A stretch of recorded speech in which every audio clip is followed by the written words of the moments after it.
Sesungguhnya apapun yang kita kita hadapi, tantangan yang ada di depan mata kita, entah itu bentuknya segala kesulitan yang juga mungkin ya, itu adalah hukuman daripada Tuhan gitu ya. Tetap kita bersandar pada Tuhan karena kita tahu sekalipun kita dihukum, karena waktu kita dididik kan kita dihukum karena Tuhan sayang kita, artinya kita dididik gitu ya. Jadi disitulah berkat Tuhan, disitulah ada berkat Tuhan. Waktu kita dihukum pun, disitulah ada penyertaan Tuhan. Waktu kita di dalam hukuman Tuhan pun, disitulah kita tahu bahwa Tuhan sayang kita. Harus.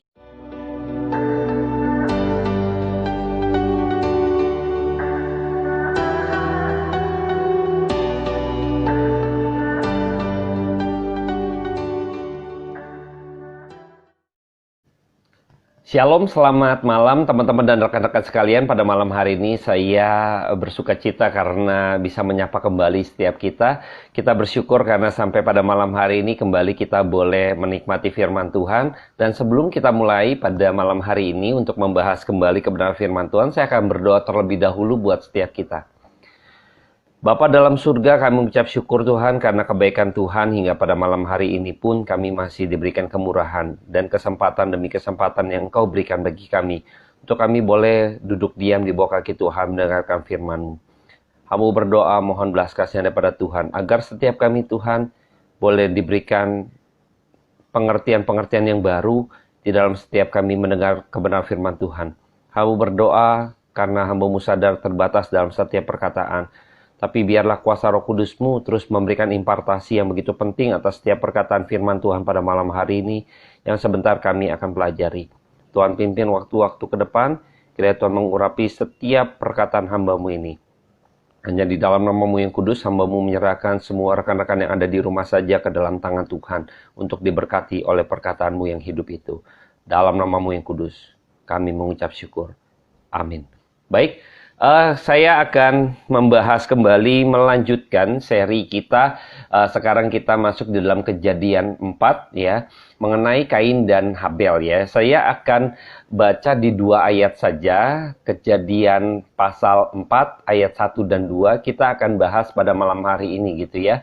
Jadi hanya 2 ayat saja pada kesempatan malam hari ini. Saya akan bacakan buat setiap kita. Kain dan Habel. Kemudian manusia itu bersetubuh dengan Hawa, istrinya, dan mengandunglah perempuan itu lalu melahirkan Kain. Maka kata perempuan itu, "Aku telah mendapat seorang anak laki-laki dengan pertolongan Tuhan." Selanjutnya dilahirkannyalah Habel, adik Kain. Dan Habel menjadi gembala kambing domba, dan Kain menjadi petani, gitu ya. Nah, ada beberapa misteri-misteri di dalam generasi pertama Kain dan Habel gitu ya. Pada kesempatan ini mungkin saya akan coba ngulik sedikit-sedikit saja gitu ya, untuk kita kaum awam bisa mengetahui gitu ya. Ada makna-makna yang mendalam yang bisa kita coba kupas pada malam hari ini, juga nggak dalam-dalam banget ya, tapi biarlah teman-teman kaum awam juga bisa menikmati kebenaran firman Tuhan, mau belajar firman Tuhan gitu ya, supaya kita juga menjadi pribadi yang emang hidup ini mengandalkan pada perkataan Allah gitu kan. Sekalipun sepertinya susah gitu kan, atau kayaknya nggak perlu banget ya bicara sejarah mengenai Kain dan Habel gitu kan. Apa sih untungnya bagi saya mempelajari Kain dan Habel misal gitu ya.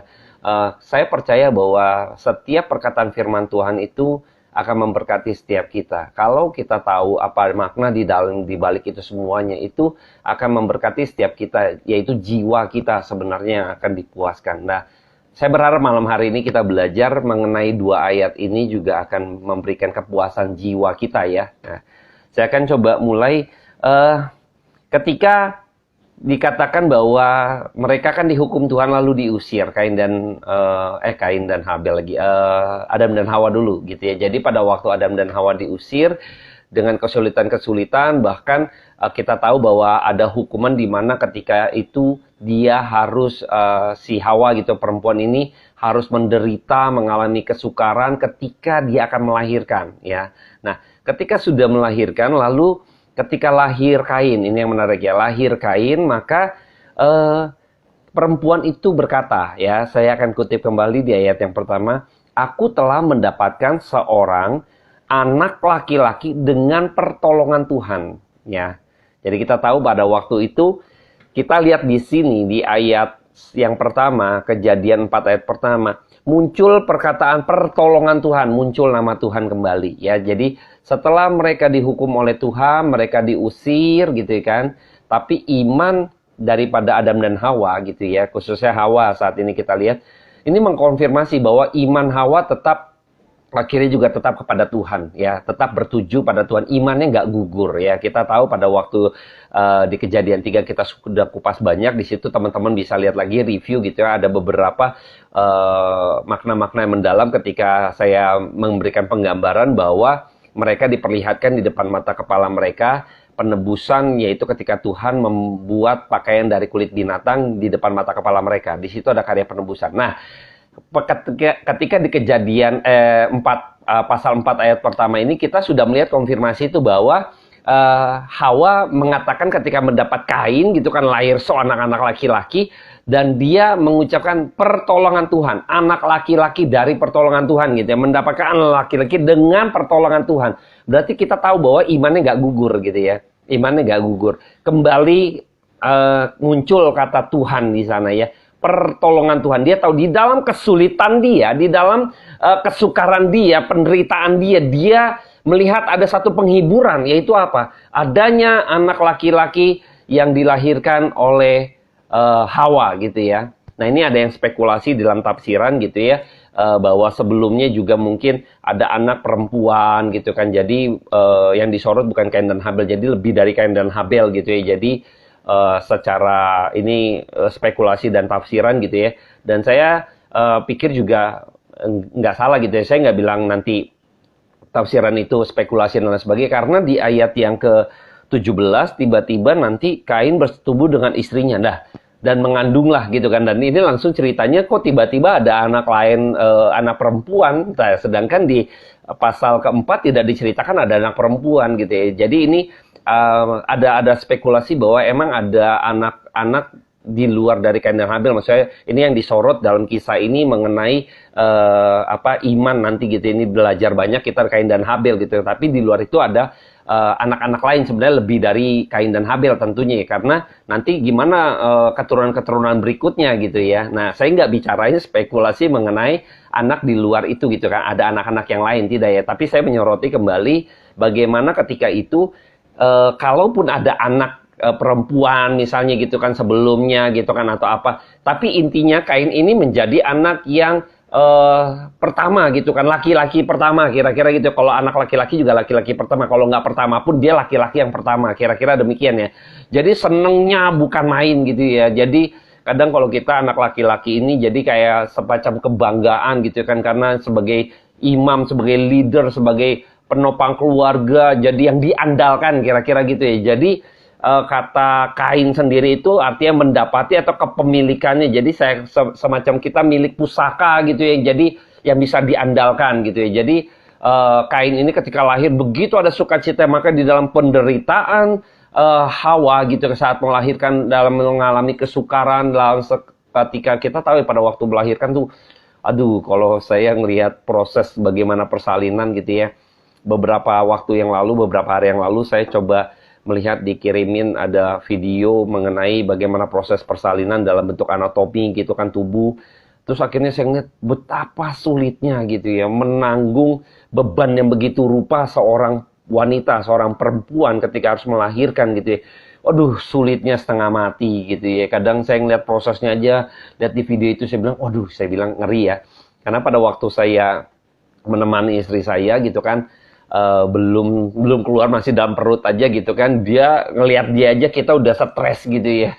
Kebayang gitu ya. Jadi ketika akhirnya saya nggak bicara bahwa akhirnya teknologi pakai sesar segala macam ya, sakit-sakit juga lah gitu kan, menderita juga. Tetapi ketika kita tahu persalinan pada waktu itu, bayangkan ya, Hawa itu belum ada teknologi, belum ada suster, jadi si Adam juga kalap kalut. Ini gimana caranya gitu ya, ini dia belum punya pengalaman gitu ya, nggak ada yang bantuin dia sendiri gitu kan. Ini seperti apa ngebrojolin anak gitu ya si Hawa ya. Aduh, kebayang gitu ya, dia juga bingung, confused, ada dalam segala keterbatasannya gitu kan. Kebayang nggak Hawa pada waktu itu? Betapa sulitnya dia, sakitnya dia, melilitnya si Hawa juga nggak ngerti kenapa seperti ini, tubuhnya berubah, ada sesuatu nafsu makan berubah, semua berubah gitu kan. Dia juga nggak ngerti, begitu mau melahirkan sakitnya luar biasa gitu ya. Aduh, setengah mati gitu ya. Kadang, aduh kalau ngebayangin dah terlalu, kita nggak sanggup lah, apalagi kaum Adam tuh nggak sanggup gitu ya. Jadi kadang saya melihat bahwa kesukaran itu akhirnya ketika lahir muncul anak laki-laki, maka ada satu penghiburan. Di dalam setiap penderitaan, di dalam setiap kesukaran, kita percaya bahwa Allah kita akan mendatangkan penghiburan. Berkat Allah tetap ada buat manusia yang sekalipun sudah dihukum gitu ya. Kan Adam dan Hawa sudah dihukum Tuhan, tetapi kasih setia Tuhan, kasih sayang daripada Allah, penyertaan daripada Tuhan terus mengalir, terus menyertai setiap anak-anaknya. Dan ini janji Tuhan begitu luar biasa ya.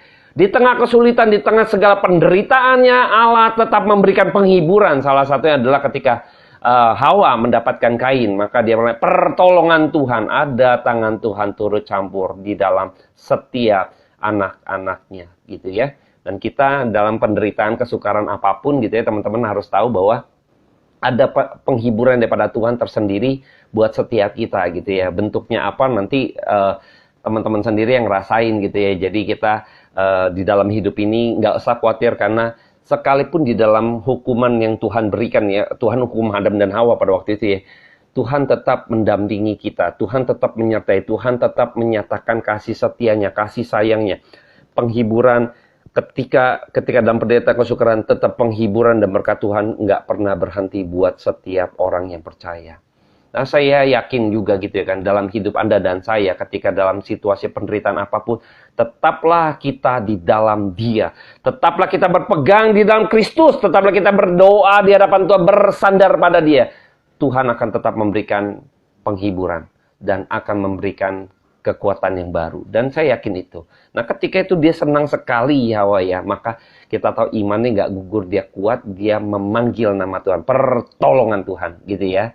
Ke setiap kesukaran apapun, Tuhan tetap tolong. Walaupun Tuhan sebenarnya hukum juga. Tuhan janjikan kamu akan susah, payahmu, dan lain sebagai penderitaan gitu ya. Tapi waktu kita ngalamin, tetap Dia mengasihi kita. Dia tetap memberikan pertolongan dan tetap membimbing kita. Jadi ketika kita menjadi seorang ayah pun sebenarnya kita juga tahu bahwa ketika ada kesulitan di dalam situasi tertentu, misalnya anak kita, lalu kita juga hukum dia gitu kan. Tetapi dalam penghukuman sebenarnya kita juga ada ada satu kerinduan tersendiri gitu ya. Kita nggak melepas dia benar-benar hukum gitu ya. Jadi ada kasih kita itu mengalir gitu ya. Kita tahu ya, wah kita ngalamin itu kalau kita memiliki satu anak gitu kan. Kita marah, kita hukum dia. Lalu waktu kita hukum dia pun dia, ketika dia sampai menderita gitu kan, sukar gitu kan, kita tetap pasti kita tolong dia, pasti kita bimbing dia, kita pasti tuntun dia, itu pasti gitu ya, nggak pernah lepas, karena ada hubungan yang begitu kental gitu ya, ada kesetiaan dari seorang ayah, seorang ibu kepada anaknya, itu pasti gitu ya, nggak pernah habis, sekalipun anaknya itu kurang ajar sekali gitu ya, tapi tetap kasih sayang seorang ibu tetap kepada anaknya ya. Tetap pasti memberikan bimbingan, tuntunan, mengampuni, dan lain sebagainya gitu ya. Nah, ini hal-hal yang menarik yang kita bisa dapati bahwa setiap kita juga harus tetap kuat, teguh imannya gitu ya. Jadi, nah yang berikutnya adalah ketika sudah mendapatkan Kain, lalu ini sebenarnya ada hal yang ironis nih, begitu lahir juga Habel gitu ya, ada spekulasi juga sepertinya anak kembar gitu ya. Nah, saya nggak bicarain anak kembar atau tidak spekulasi tersebut, tapi ketika muncul Habel, nah Habel ini arti namanya tuh uap, nafas, kesia-siaan. Ini berbanding terbalik dari Kain ya. Kain kayaknya diandalkan, mendapati gitu, kepemilikan. Kayaknya namanya bagus gitu artinya gitu ya. Tapi begitu muncul Habel, anak laki-laki yang berikutnya gitu, yang kedua, itu malah namanya tuh nggak asik gitu ya. Namanya kesia-siaan. Habel artinya kan kesia-siaan gitu ya. Jadi kayaknya ada ironis ya. Nah ini juga dilatari kekecewaan yang dialami oleh si Hawa juga. Ini biasa kalau memberi nama juga ada maksudnya gitu ya. Kadang di latar belakang dengan kondisi dia menderita dan lain sebagainya gitu kakak.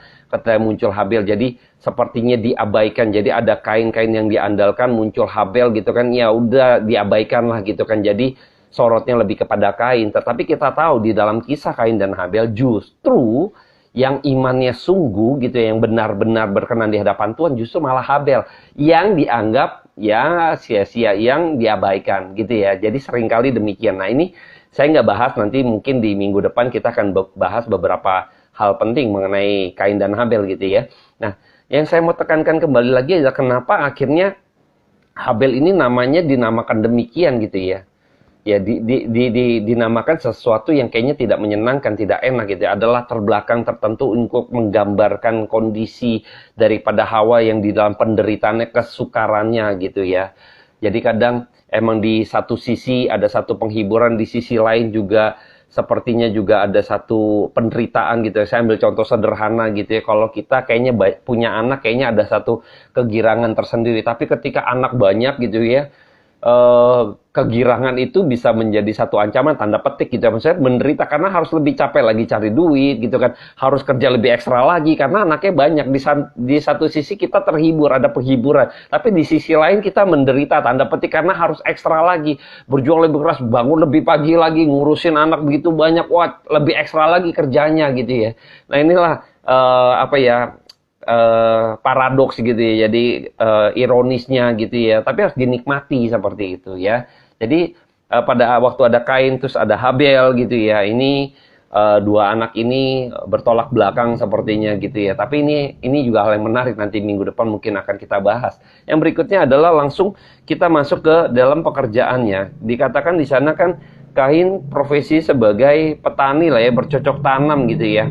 Dan Habel itu dia sebagai gembala gitu ya. Kain menjadi petani, terus Habel menjadi gembala, ngurusin kambing domba dan lain sebagainya. Ya. Kain itu mengikuti profesinya Adam, karena Adam itu dia pada waktu itu harus mengusahakan tanah dan lain sebagainya. Jadi mengusahakan ini ya, bercocok tanam sebagai seorang petani gitu ya. Nah Kain meneruskan kira-kira kayak profesi yang sama seperti ayahnya itu Adam.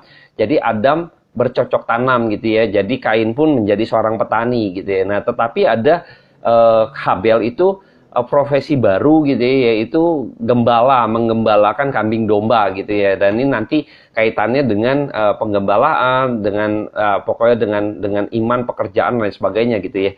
Nah, ini nanti arahnya ke situ. Nah, pekerjaan ini adalah sebuah panggilan hidup gitu ya. Jadi di dalam kesengsaraan, di dalam penderitaan, di dalam kesukaran gitu kan, Tuhan menyediakan panggilan hidup bagi setiap manusia. Sekalipun manusia dihukum oleh Tuhan, tetapi dia mendapat panggilan Tuhan, yaitu dalam bekerja itu adalah panggilan Tuhan. Panggilan hidupnya gitu ya, menjalankan panggilan hidup. Dan kita nggak dibiarkan nih, jadi orang yang bermalasan, yang nggak produktif. Nggak ya, tapi dalam penderitaan, dalam kesukaran, justru di situ ada berkat Tuhan, yaitu apa? Ada satu produktivitas gitu ya. Nah ini paradoks lagi ya. Dalam kesulitan justru membuat diri kita tuh makin berdaya guna gitu ya. Potensi kita tuh makin keluar, ide makin keluar, muncul gitu kan. Dengan adanya kesukaran, kesulitan, justru kita tahu di tengah-tengah zaman ini banyak ide-ide kreatif gitu ya, bisnis-bisnis yang baru gitu kan bermunculan gitu kan, karena di tengah-tengah situasi pandemik dengan kesulitan apapun akhirnya muncul lagi ide gagasan ya kan. Profesi yang dulunya nggak tahu, misalnya kayak YouTube misalnya. YouTube tuh bukan cita-cita, bukan profesi gitu kan menjadi YouTuber, tapi sekarang karena era digital gitu kan, YouTuber itu menjadi sebuah profesi yang kita dulu nggak tahu gitu ya. Kita tahu di era digital, kita pikir TV nggak bisa dikalahkan misalnya ya. Sekarang kita pikir telepon hanya untuk komunikasi, tapi sekarang mungkin menggantikan jam gitu ya. Jam sekarang udah ada handphone, semua handphone, TV aja udah di handphone, bisa dikalahin nama handphone. Di dalam dunia internet gitu kan, buku aja sekarang udah di handphone, mungkin buku juga nanti nggak laku gitu kan, misalnya seperti itu.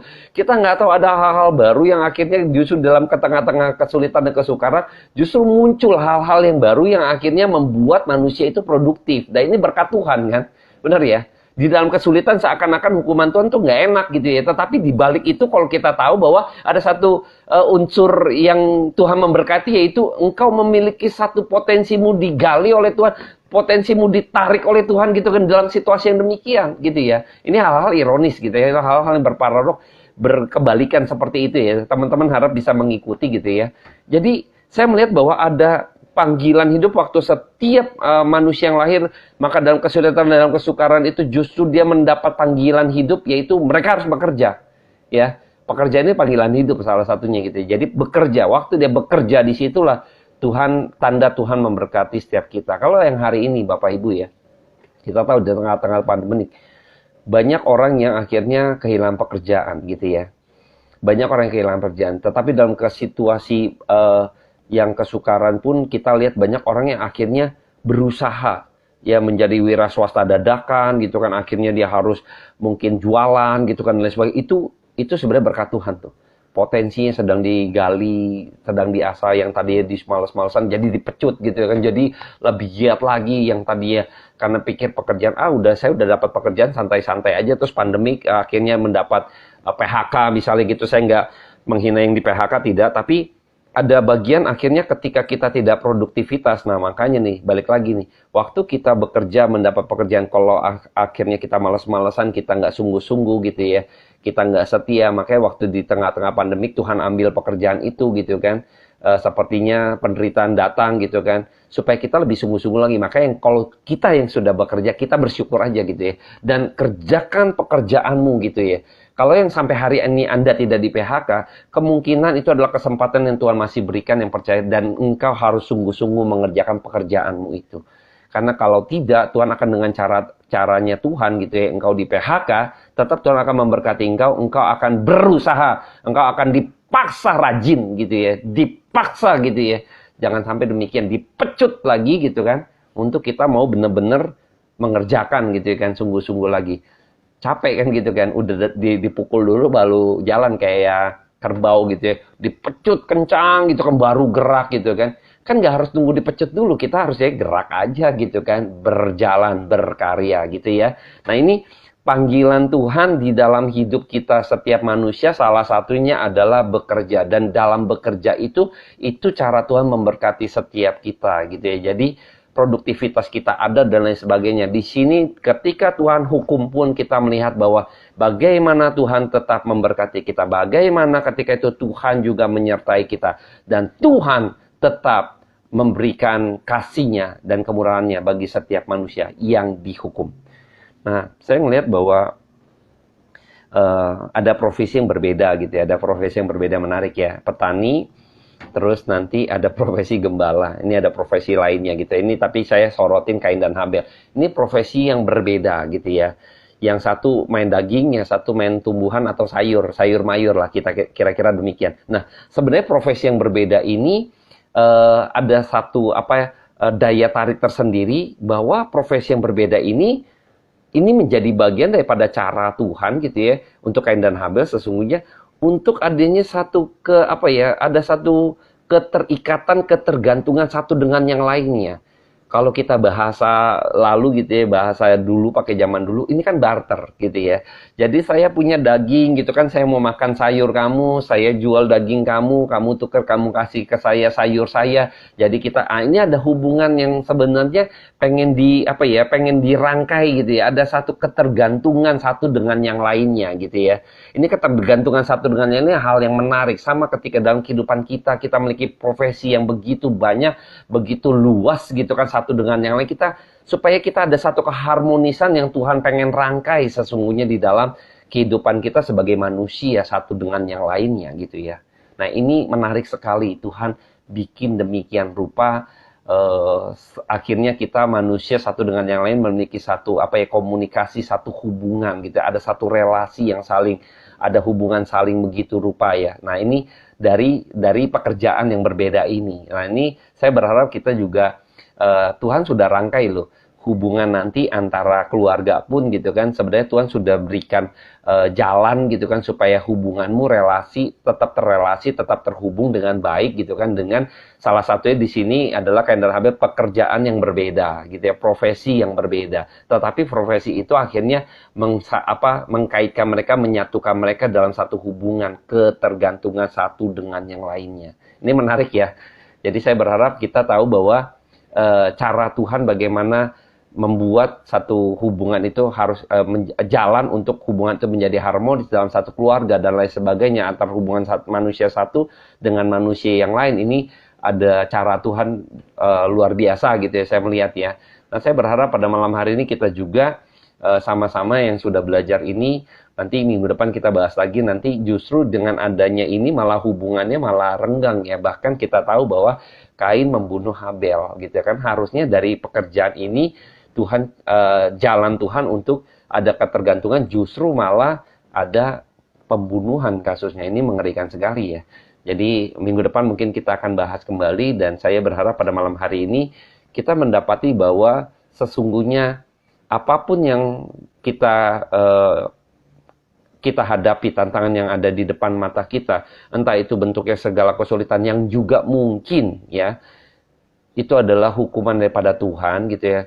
Tetap kita bersandar pada Tuhan, karena kita tahu sekalipun kita dihukum, karena waktu kita dididik kan kita dihukum karena Tuhan sayang kita, artinya kita dididik gitu ya. Jadi disitulah berkat Tuhan, disitulah ada berkat Tuhan. Waktu kita dihukum pun, disitulah ada penyertaan Tuhan. Waktu kita di dalam hukuman Tuhan pun, disitulah kita tahu bahwa Tuhan sayang kita. Harus memiliki pandangan yang demikian. Ya, saya berharap jangan kita memiliki pandangan yang negatif terhadap katakanlah pendeta atau hukuman daripada Tuhan. Bisa juga itu hukuman, bisa penderitaan datang karena emang ulahnya kita gitu kan. Kita udah tahu itu kandang buaya, kita main di situ, waktu digigit ya jangan salahin Tuhan gitu kan. Kita udah tahu gitu ya. Jadi jangan seperti itu, jangan mencobai Tuhan gitu ya. Jadi saya berharap kita mampu melihat di dalam setiap penderitaan kita yang kita alami saat ini, entah itu mungkin itu adalah hukuman daripada Tuhan, tetap bersandar pada Tuhan, tetap jangan kecut, tetap memiliki iman yang kuat, tetap memiliki pengharapan yang besar, karena dalam situasi penderitaan atau hukuman Tuhan pun, Tuhan menyertai setiap kita. Kiranya pada malam hari ini firman Tuhan yang boleh kita dengar dan dapati boleh memberkati setiap kita. Saya akan berdoa untuk menutup persekutuan pada malam hari ini. Minggu depan kita akan lanjutkan kembali mengenai kisah Kain dan Habel. Baik, saya akan berdoa buat setiap kita. Bapa dalam surga, terima kasih buat kebaikan Tuhan yang Tuhan berikan pada setiap kami. Tuhan tolong Tuhan Yesus agar di dalam masa-masa kesulitan, penderitaan, atau apapun yang kami hadapi, kiranya kami memiliki iman yang bisa melihat pengharapan yang besar di hadapan Tuhan. Sekalipun Tuhan izinkan penderitaan, kesulitan itu ada terjadi dalam hidup kami, tapi kami percaya di balik penderitaan dan kesulitan yang kami hadapi, di situ ada penyertaan Tuhan, di situ ada nyata kasih Tuhan, nyata atas kami Tuhan. Terpujilah nama Tuhan. Atas berkat-Mu pada malam hari ini, kami mengucap syukur. Dalam nama yang kudus, berkati kami Tuhan. Berkati kami ya Roh Kudus, sertai kami. Haleluya. Amin. Baik, terima kasih teman-teman yang sudah berbagian di channel ini. Kira juga teman-teman bisa semakin hari melihat kasih Tuhan di dalam setiap penderita dan kesukaran yang kita hadapi. Tuhan Yesus memberkati.